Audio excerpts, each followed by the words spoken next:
and welcome back to the Path Podcast. It is episode 52. I am Jason. Hey there, I'm Derrick. And we are so glad that you have decided to join us this week as we continue down the path.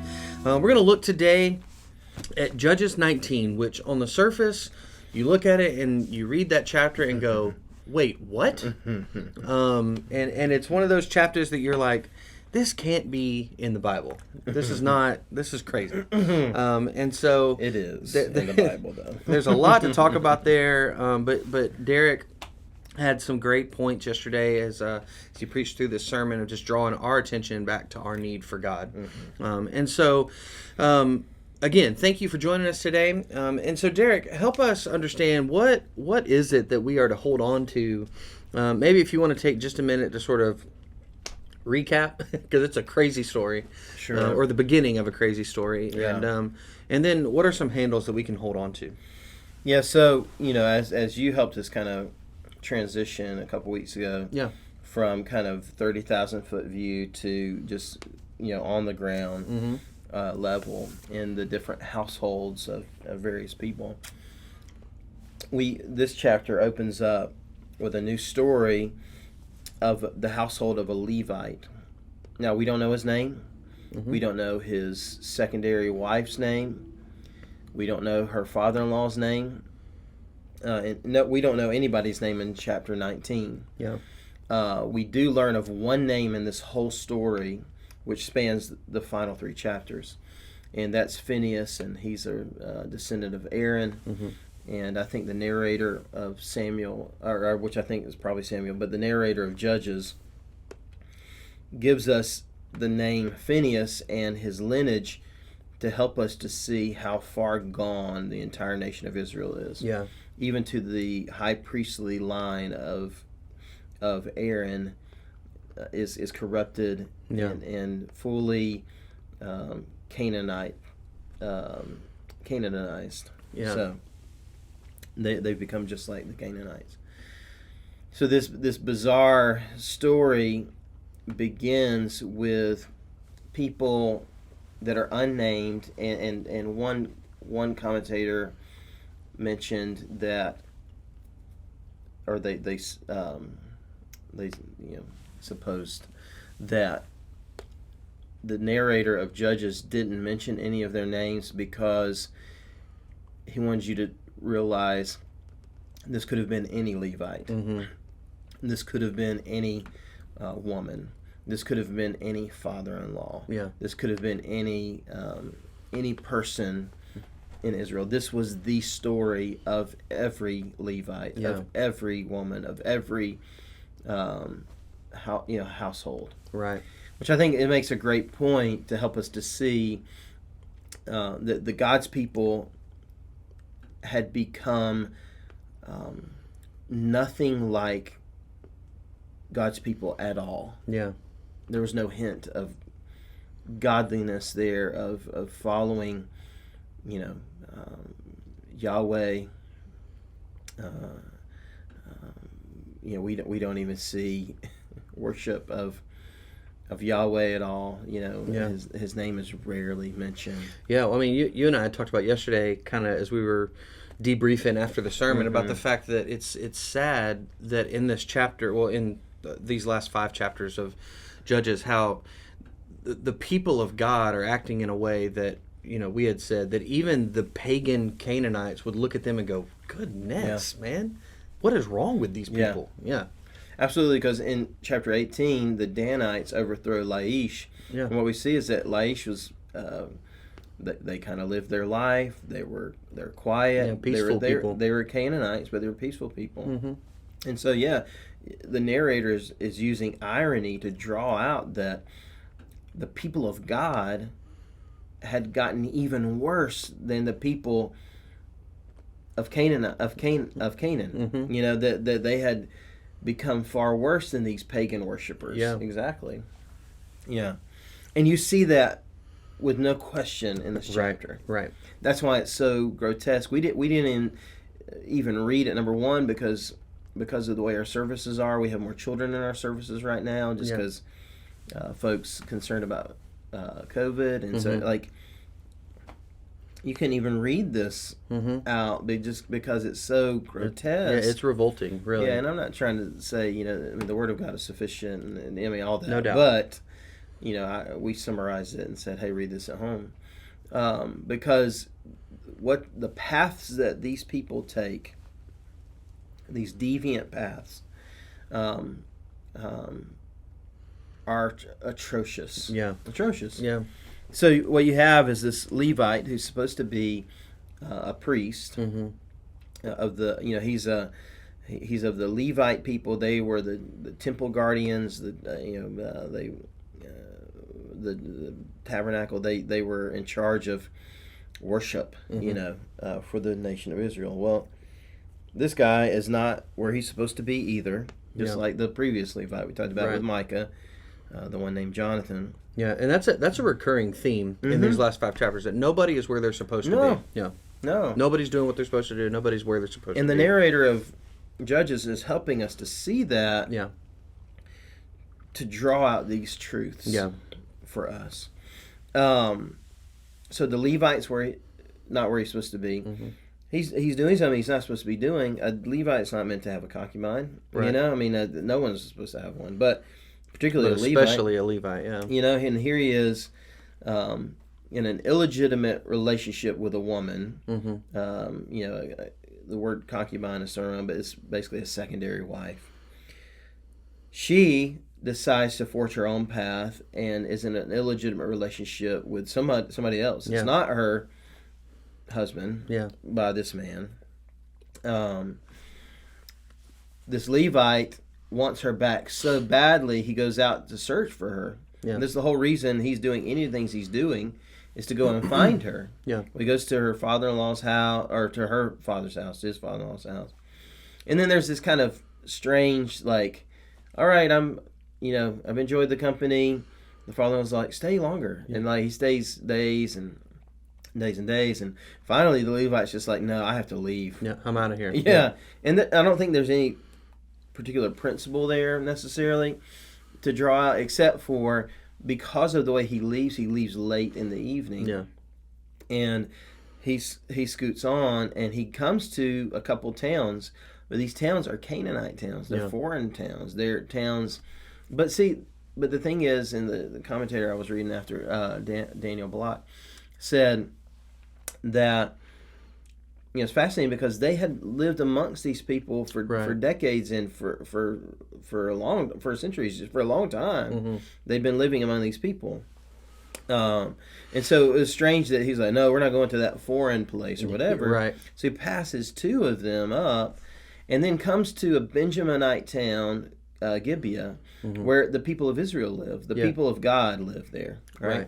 And so he assumes it would be safe compared to these foreign cities. Yeah. So he comes to there. He's in the city center, and another man who ends up he's a sojourner, but he's there, comes and says, "Hey, what are you guys doing here? Come into my home. You don't want to be here. Yeah, you don't want to be out here at night. You don't want to stay here." So they takes him into the home. These Israelite men come and demand that the man be brought out so that they can abuse him sexually. So I told you it gets crazy. Yeah. All that to say, he ends up sending out his wife that he just did this giant journey to find, and promises, father-in-law, hey, I'm going to take care of her or whatever, and it was pleasing in his sight and all this kind of stuff. And he's like, well, send her out instead. And it's just this crazy story, man. And then she's abused all night long, and to the point that she dies, is left for dead, and she is murdered by it basically. But she stumbles back and dies at the threshold of this benevolent man that let them stay there. So what do you do with all that? What do you do with all that? So I think Kim and I were talking about this yesterday afternoon. There's a very strong comparison here, or stark comparison, between this story and then Genesis 16, 17, where with Sodom and Gomorrah. Yeah. And how, and I think maybe the narrator's point here, and I don't, if I'm stepping on your toes here, I'm sorry, but we were talking about the fact that, Sodom and Gomorrah is looked at as this den of debauchery, right? To the point that, like, it's even sodomy is a crime. Like, that's a crime that is on the books now. And those, those pagan people they did horrible things, but it's almost identical to what happens here in Judges 19. And yet this time it's the people of God who are committing those same crimes. Right. And I think that it is heartbreaking to me that comparison is being drawn here, because the people who read this story would have known about the story of Sodom and Gomorrah. And if Jesus in his ministry later absolutely mentions these Tyre and Sidon, these other towns that he says, "Woe to you," because it's going to be more it's going to be better for Sodom and Gomorrah in heaven than it will be for you, because you had the truth in front of you and disbelieved it. Absolutely. Yeah. And it's just, so, I mean, people would have known those stories. Yeah, they absolutely would have known those stories. And so to see that comparison drawn, like to go back to the point we made at the beginning, that the people of God are so far gone at this point that it's heartbreaking to see that, and yet it should also be jarring as well. And that's, you can keep going into your points, but I think that I mentioned Sodom and Gomorrah yesterday because you see, like, Sodom and Gomorrah, those were pagans. People who did not believe in God. And and here these are actual people of God, Israelites. And you're right, the narrator is helping us to see those things. So what are the handles? Because I wasn't as brief as I should have been. That's all right. No, that's good. It was crazy. I mean, and we haven't. I mean, it only gets. It gets worse. Crazier. That's not the end of the story. No, it only gets crazy. So we said, what happens when God's people become their own worst enemy, and that's the thing, man. Is these people were so far gone that they were, beginning to harm one another and not care for one another. And they needed God. That's the thing, man. It's like they needed God, and they didn't in any way acknowledge that or care about that in any way at all. Right. And so that's kind of how do you preach a passage like this that just doesn't tell you all the historical details, but to say, God, what do you want me to see about my life? And that is that I need God as much as anybody else. I mean, left to my own devices, left to our own selfish ways, we too will become our own worst enemy. We'll do things we'll forge our own paths. We'll try to be our own God. We'll listen to the lie the devil has been telling from the beginning. You can be like God. You can know God, or you can be like Him and be powerful like Him and know things like Him. And that's not a lie that we need to listen to, but it's the lie we hear every day, right, on repeat. And so I mean, there's flashing neon lights every day telling us we can be our own God and be our own king. And so we have to be cautious of that. We have to know that we have to give our hearts and lives to Jesus. And you would hope and you would think that this would not infiltrate the church. But just like the people of God were so far gone, in many ways, the modern church, the American modern church particularly, is so enamored with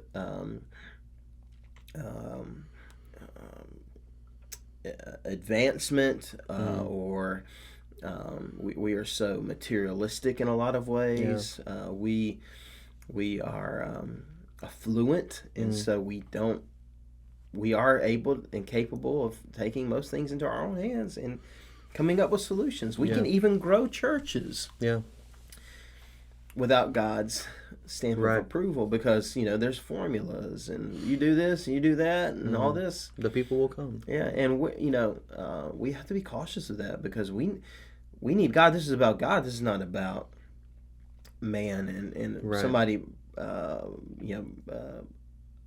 advancing their own agenda. Yeah.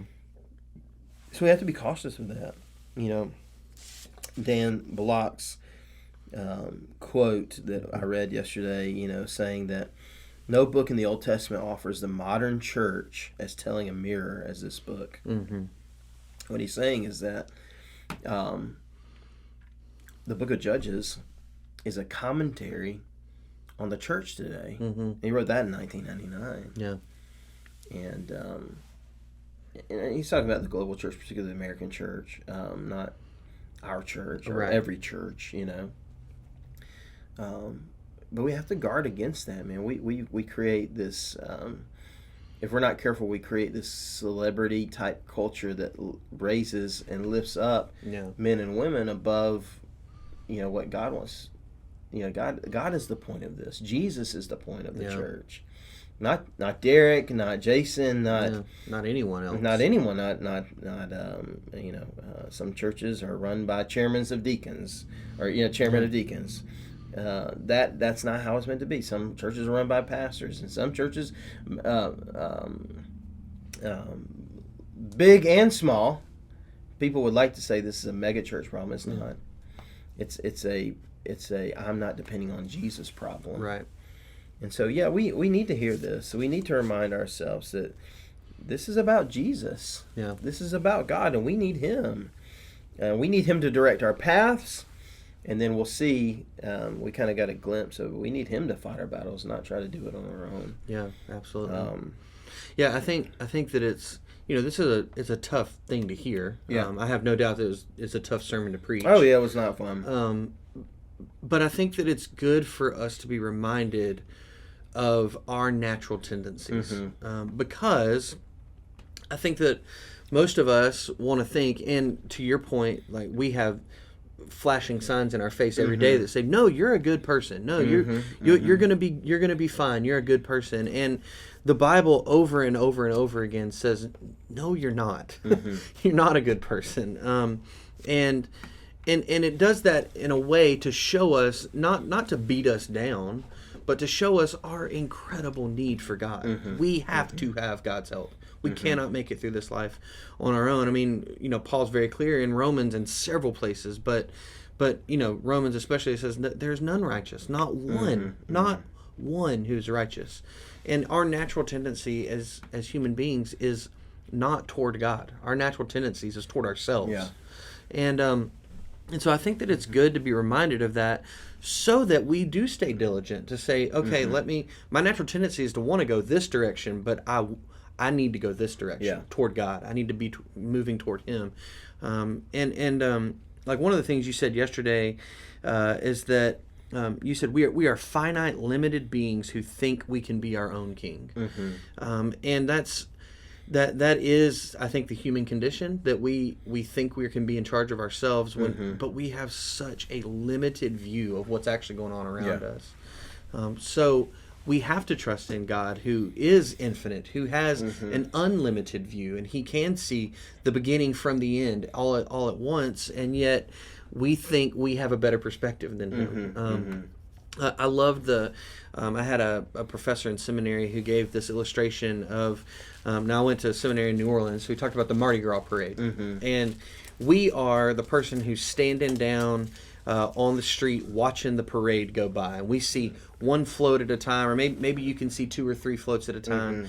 But then, and this is, obviously a limited illustration, but God's view would be like God standing up in the bell tower. He can see the beginning of the parade and the end of the parade all at once, and everything in between.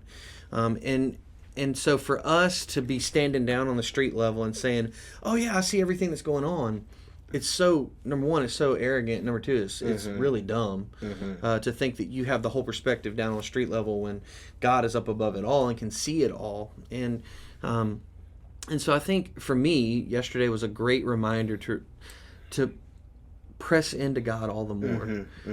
Because again, these are, to our point a while ago, these are God's people who are doing these things. God's people who are doing these things. But they were so far down their own path, doing what was right in their own eyes, that they had lost sight of the fact that God is still in control, Mm-hmm. and they are not. Mm-hmm. And so I think that having that reminder is really important for us, especially to. I love that. I love that your illustration or your has been vindicated by Dan Block, that we're using About my judges mirror. as a mirror. Yeah. Yeah. Not that it needed vindication, but Who knows? I may have gotten it from him early on. Who knows? I forgot about it, but yeah. But anyway, I mean, I think it's so true to be able to hold this up and say, "Oh my gosh, this is my natural tendency. This could be me. This could be me." Yeah. And so I think it's good to be jarred back into line sometimes. Yeah, and that's a great term, because this is jarring. Yeah. You know, and it's not. It wasn't. You know, it's not like, hey, yeah, I get to preach this today. Right. Yeah. But I mean, I am glad to preach expository sermons that Mm-hmm. you know you can't skip over it. skip over that. That's part of why I do that. Mm-hmm. But you know, I also have pause in preaching strong sermons like I did yesterday, because even that, and even these truths, what you're saying, that we need God and that we're, you know, no one's righteous, no, not one, those have been hammers Sure. that people have used, pastors have used. It's social media memes all the time, Christian social media memes or posts or, you know, opinions that it's like, see, look at that out there. You're a dirty, rotten sinner, and you need me to tell you that. You know, and people have advanced their own agendas that way. Sure they have. And that's not the goal of all that either. Mm-mm. That's a false way to understand it and false way to approach it, and it's not something we should gloat in, that like, oh, we're a bunch of dirty, rotten sinners. Yeah. And that sounds odd to even say, but that people have done that. Sure. And they've used it to beat it over people's heads. Mm-hmm. And that's not the goal here. What we're meant to see is that what we're meant to see, and these are truths. We're teaching biblical truths, but those biblical truths are meant to help us to see the beauty of Jesus, Absolutely. the beauty of the death of Jesus. No, you're not righteous. No, you can't do it. Yeah, this is only You will half the fail. story. You will fail. Yeah. That's why you need Jesus. Yeah. Because Jesus has come in perfectly, without sin, and accomplished all the things we can never even come close to accomplishing. Absolutely. Yeah. So that we can have forgiveness, redemption, and be made righteous, be made perfect in His sight and in His eyes. Yeah. And not that we would continue in sin and that grace may abound, but no, that we would say, God, make me less like me, make me more like you. Take away my faults and failures, and humbly make me dependent upon you. And then we become like I've heard many say, and one was D.A. Carson, but I've heard others as well say, then we become like we're beggars. I'm not better than you. I'm just a beggar, and I found some bread, and I want you to eat it. Yeah. So that you can nourish yourself. Yeah. And so I think we've got to do that too. There's a lot of leadership abuse right now in the Christian church, unfortunately. Yeah. Where pastors, number one, we have lifted people to positions they never should have been in to begin with. Right. Positions of favor and excitement and whatever. You know, oh, look at, it's, you know, this amazing preacher of God's word, or this amazing speaker, or this person who's so awesome. Yeah.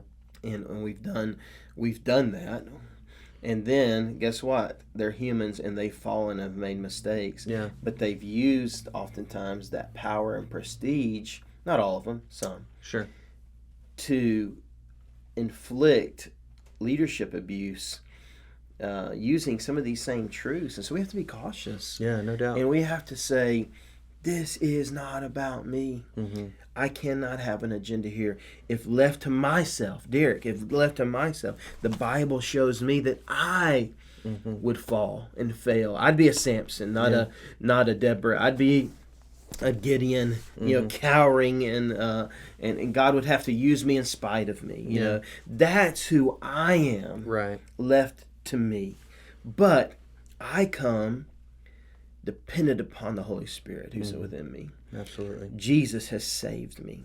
And God has said, in spite of you, I will use you. Mm-hmm. And I can't in some way think, look at what I've done. Look at what I brought to the table. Yeah. Because it's failed. Right. It's always going to be failed. And so I have to remember this. I need Jesus. I need God. I need to bow before him. I need him to be my king. I need him to direct my path. Yeah. And so it is jarring. That's a great word. Mm-hmm. It's all jarring. The story's jarring, but then the inclinations of who I really am and how much I need God is jarring too. Yeah, yeah. But then I think, to your point, grace is jarring as well. Yeah. That this is us, Mm-hmm. and yet God shows us grace, Mm-hmm.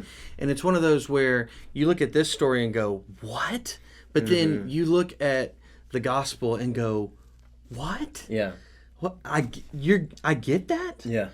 I get Jesus, even though this is who I am. Mm-hmm, mm-hmm. And it's right. You're right. I think that it's jarring in both directions. Yeah, it is. But it shows. I think stories like this and passages like this, books like this, the Book of Judges, shows us, reminds us, jars us into remembering the beauty of grace. Yeah.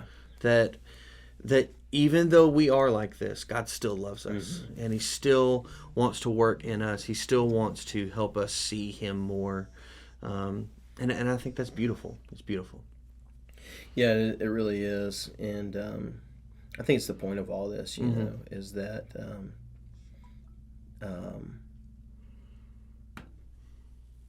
we don't deserve Jesus, but we get Jesus. Yeah, and he offers himself freely. Yeah. Yeah. Well, Derrick, Good thank stuff, you so man. much. Yeah, great stuff today. I appreciate you sharing with us and reminding us of those things to hold on to and remember. So we'd love to know, what are your thoughts? What have you been learning through this book of Judges, through these sermons, as we look at these chapters about the people of Israel? We use it as a mirror.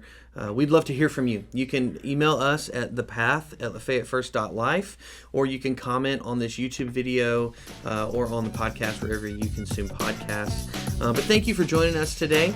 Until next time, I am Jason. I'm Derrick. And we hope that you will come back and join us next time as we continue down the path.